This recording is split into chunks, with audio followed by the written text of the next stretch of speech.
पाकिस्तान में सोना गैर मामूली सस्ता। ये जानने के लिए आप हमारे चैनल को सब्सक्राइब कीजिए, साथ ही बेल नोटिफिकेशन को क्लिक कीजिए।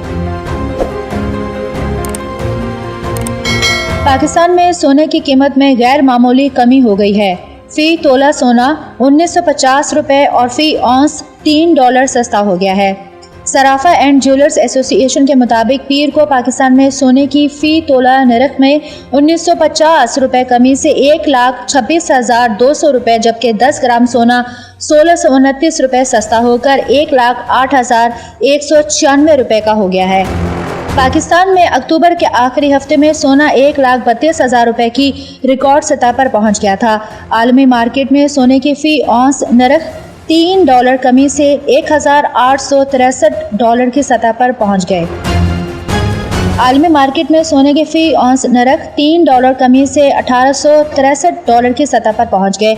मुल्क में चांदी की फी तोला कीमत 1,480 रुपए और 10 ग्राम नरख 1,268.86 रुपए हैं। फी औंस चांदी $25.20 पर फरोख्त हो रही है।